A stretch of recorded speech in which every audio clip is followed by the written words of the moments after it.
ദേശീയ കർഷക ദിനാചരണം വേറിട്ടതാക്കി വിദ്യാർത്ഥികൾ. ദേശീയ കർഷക ദിനത്തിന്റെ ഭാഗമായി കതിരണി 2025 എന്ന പേരിലായിരുന്നു Mount Seena public school LP വിഭാഗം വിദ്യാർത്ഥികൾ കർഷക ദിനം ആഘോഷിച്ചത്.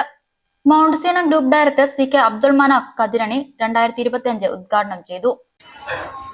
They are the backbone. They contribute the major share of the GDP, gross domestic product, major share by the farmers. Before, 60% of the people were engaged in agriculture, this primary sector. Now the percentage has decreased, but we are getting food because of the modern farming technology. We are getting food. Mount Seena public school principal doctor KS Vinod അധ്യക്ഷത വഹിച്ചു. Manager K Abdul Salam, management committee അംഗം Shamsuddin PA, LP വിഭാഗം head NK Balkees, UP വിഭാഗം head Khadeeja, Montessori വിഭാഗം head Rajani, high school വിഭാഗം head Umaivan എന്നിവർ പരിപാടിയിൽ ആശംസകൾ നേർന്ന് സംസാരിച്ചു.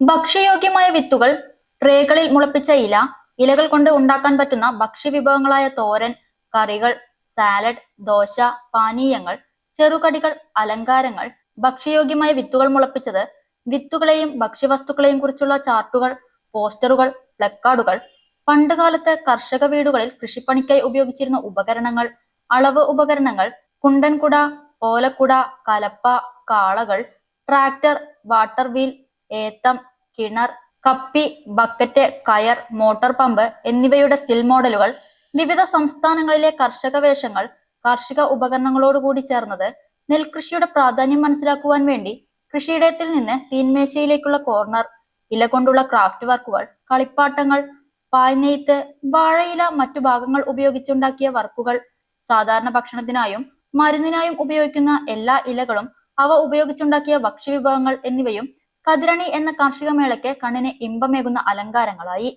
ജൂനിയർ വിഭാഗം വൈസ് പ്രിൻസിപ്പൽ KS വിൻസെന്റ് സ്വാഗതവും പ്രോഗ്രാം കൺവീനർ നഷീദ ഷാജഹാൻ നന്ദിയും പറഞ്ഞു.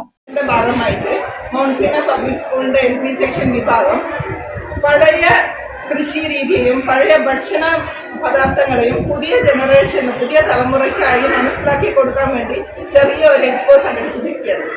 പഴയ ഭക്ഷണ രീതികൾ കുട്ടികൾക്ക് അറിയില്ല. ഇപ്പോഴത്തെ ജനറേഷൻ കുട്ടികൾ അവർക്ക് അത് ബോധവൽക്കരിക്കാനും അതിൻ്റെ കൂടെ പുതിയ ഇപ്പോൾ ട്രെൻഡായിട്ടുള്ള മൈക്രോഗ്രെയിൻസ് അതെങ്ങനെയാണ് പഴയ ഭക്ഷണത്തിനോടൊപ്പം പുതിയ രീതിക്ക് കൊണ്ടുവരിക എന്നുള്ളതാണ് മക്കളെ പഠിപ്പിക്കാനാണ് നമ്മുടെ എക്സ്പോന്റെ ഉദ്ദേശം.